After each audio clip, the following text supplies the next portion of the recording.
Selamat pagi anak-anak, masih bertemu dengan Bapak Pak Rudi Amalangan Sirait di pelajaran Fisika kelas 12. Di pertemuan kita hari ini kita masih melanjutkan materi kita pada bab induksi elektromagnetik. Ya, baik sekarang kita masuk yaitu dengan judul, tapi masih tetap bab induksi elektromagnetik ya. Nah, yaitu judulnya rangkaian arus bolak-balik. Oke, mungkin dari SMP kalian pernah mendengar kata rangkaian arus bolak-balik AC atau ada juga temannya yang namanya rangkaian arus searah yang namanya DC, ya kan? Nah, jadi apa sih itu tentang rangkaian arus bolak-balik yang mau kita pelajari saat ini? Oke, perhatikan gambar berikut ini. Oke, di sini Bapak sediakan gambar. Coba kalian perhatikan ini kira-kira gambar apa ya? Nah, yang dipegang oleh orang ini gambar apa nih? Nah, mungkin kalau Bapak kasih clue pada saat mati lampu, biasanya orang menggunakan apa supaya bisa menghidupkan lampu?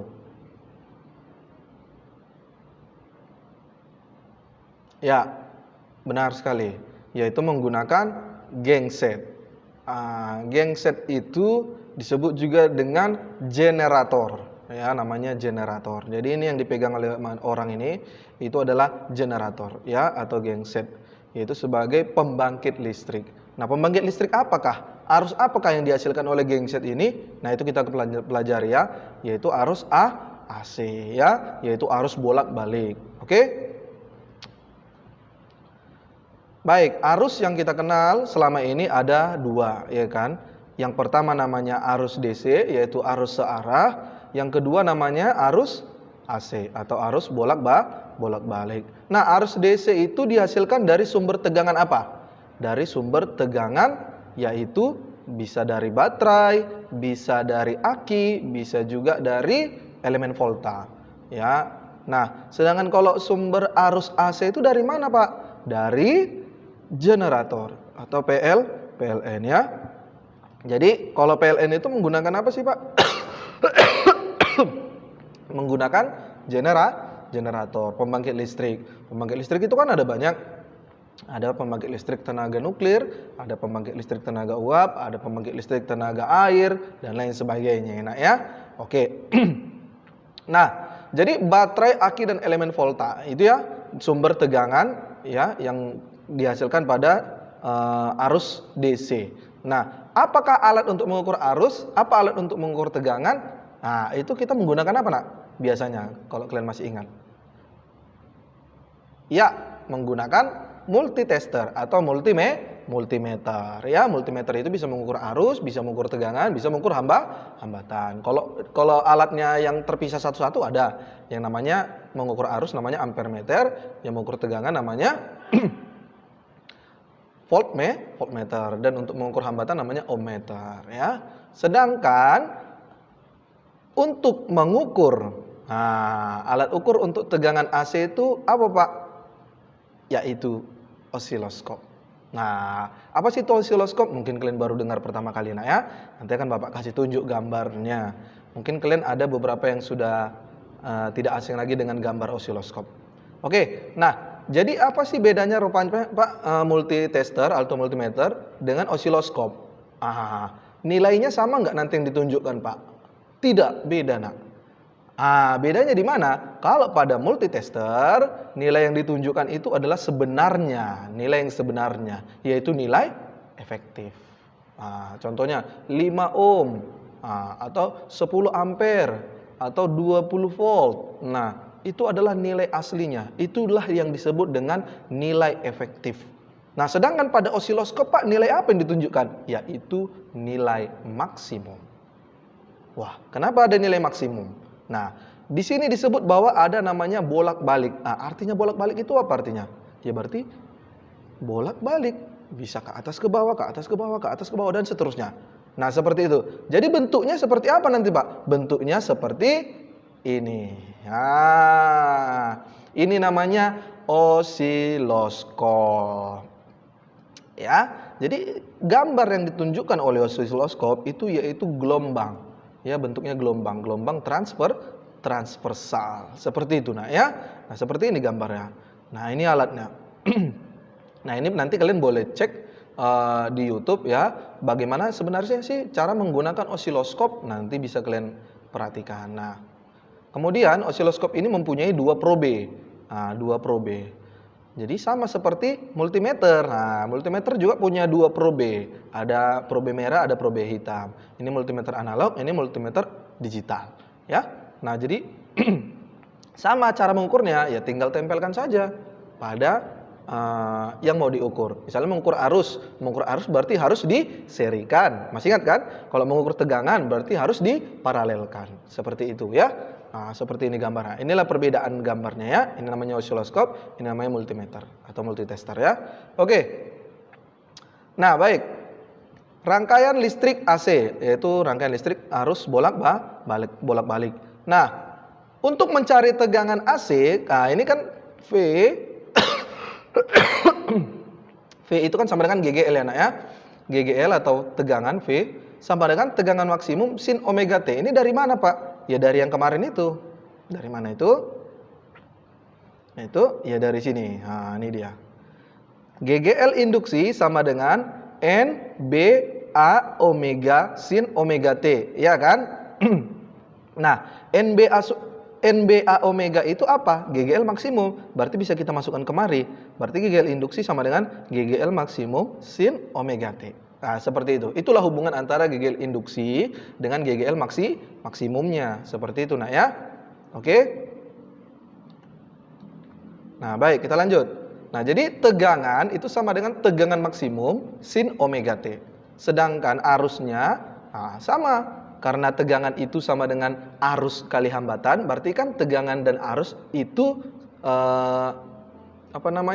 berhubungan, ya. Yaitu hubungannya searah, tidak bolak-balik, tidak timbal balik. Ya, jadi arus AC itu sama dengan arus maksimum sin omega T. Nah, seperti itu ya. Kemudian tegangan efektif. Ada namanya tegangan efektif. Jadi Pak, apa hubungannya nilai efektif dengan nilai maksimum? Seperti yang tadi ya. Jadi untuk mencari tegangan efektifnya, itu rumusnya itu tegangan maksimum dibagi akar 2. Ini rumusnya enak ya. Kamu ingat, gampang kok. Tegangan efektif sama dengan tegangan maksimum dibagi akar 2. Sedangkan untuk arus efektifnya sama, yaitu arus efektif sama dengan arus maksimum dibagi akar 2. Nah, itulah jadi hubungan antara nilai efektif dengan nilai maksimum. Seperti itu, nak ya. Jadi kenapa dia nilai maksimum? Karena memang dia bentuknya gelombang. Berarti gelombang yang paling atas itulah nilai maksimumnya. Dan gelombang yang paling bawah itu, lembahnya, itu nilai maksimum juga. Ya, tapi nilai maksimumnya minus kalau di bawah sumbu X dan positif pada saat di atas sumbu X. Seperti itu ya, seperti gambar gelombang. Oke, baik, kita kan mau belajar tentang rangkaian bolak-balik. Nah, jadi yang pertama kita bahas itu yaitu rangkaian resistor murni. Nah, rangkaian resistor murni itu maksudnya apa? Seperti ini gambarnya. Nah, jadi di sini ada sebuah rangkaian, di sini ada resistor atau hambatan dihubungkan dengan sumber tegangan AC, yaitu bolak-balik. Nah, ini simbol tegangan bolak-balik ya, nak. Seperti simbol tak hingga. Oke? Nah, jadi apa yang mau kita bahas di sini yaitu bagaimanakah bentuk gelombangnya pada osiloskop. Nah, seperti ini, nak, bentuk gelombangnya. Nah, ya. Jadi bentuk gelombang arus dengan tegangan itu sama. Bentuk gelombangnya. Kita lihat di sini. Nah, merah itu merah itu menunjukkan nilai tegangannya. Nah, tadi kan rumus tegangan maksimum sin omega T. Sedangkan biru itu menunjukkan nilai arusnya. I sama dengan I maksimum sin omega T. Nah, jadi ini kan bentuknya sama. Nah, maka kalau bentuknya sama walaupun besarnya beda, itu disebut dengan sefase. Nah, ya, namanya sefase. Oke?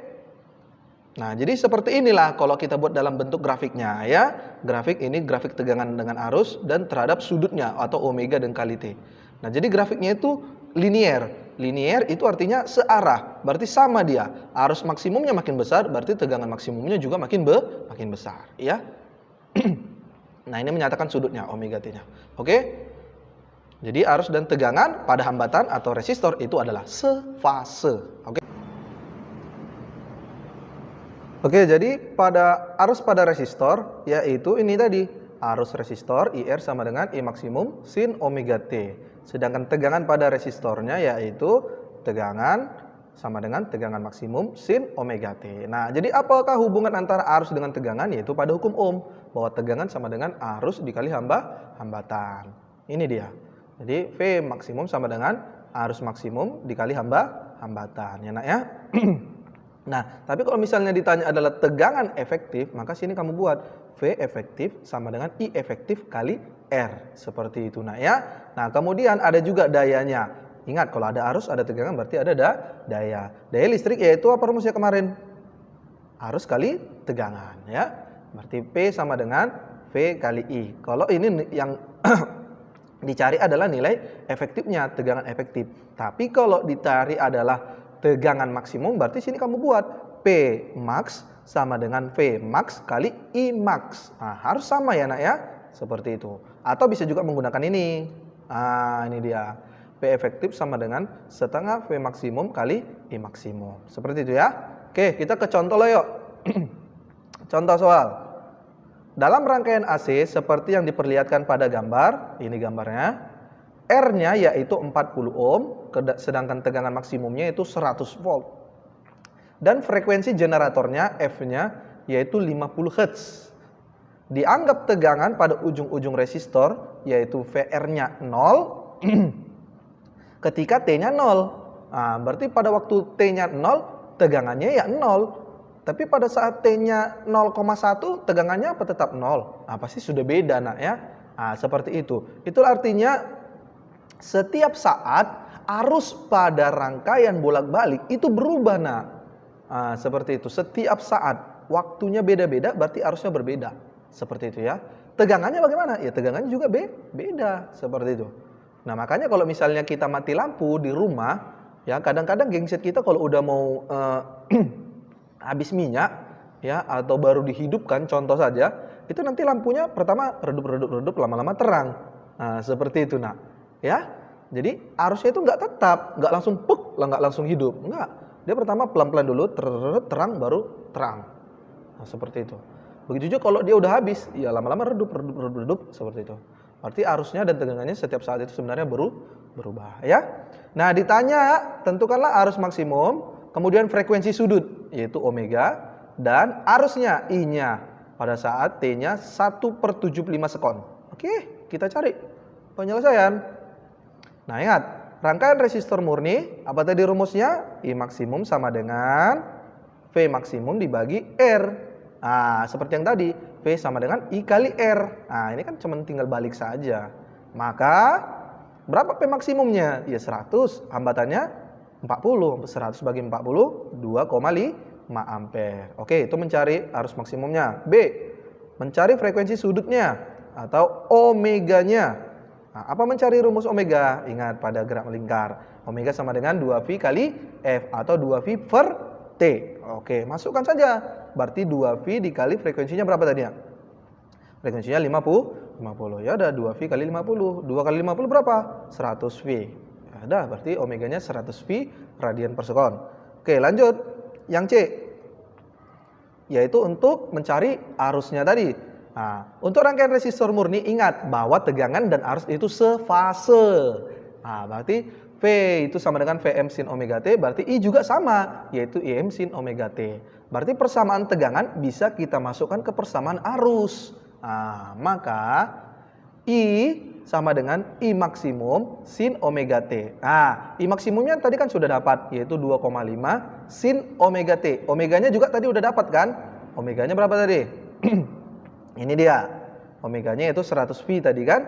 Ya udah, berarti kita masukkan I maksimumnya 2,5 sin omeganya 100V, T-nya tadi berapa? 1/75 sekon ya, 1/75 sekon. Ya udah, kita masukkan 2,5. Nah, 100V dikali 1/75. 100/75 itu kan 4/3 ya nak ya. Nah, sama-sama dibagi 25, yaitu 4/3V. Berapa nilai V? Nilai V yaitu 180 derajat. Berarti 180 bagi 3 itu adalah 60. 60 kali 4 berarti 240. Berarti sin 240. Nah, atau bisa juga menggunakan cara ini. Nah, ini ya pada kuadran-kuadran. Masih ingat kan? Sin 4/3V itu kan sama dengan sin V ditambah 1/3. Ingat, 4/3 itu kan berarti 3/3 ditambah 1/3. 3/3 itu kan 1. Nah, gitu ya. Sin V itu, sin 180 itu berapa nak? Min 1. Oke, berarti jadi min 1 dikali sin 1/3V. Maka hasilnya menjadi min sin 1/3V. Ah, gitu. Jadi sin 1/3V itu sama dengan sin 60. Karena V itu kan 180. 180 dibagi 3 itu 60. Berarti min sin 60 derajat. Sin 60 setengah akar 3. Berarti hasilnya itu min setengah akar 3. Oke, kita masukkan kemari. Kita masukkan kemari.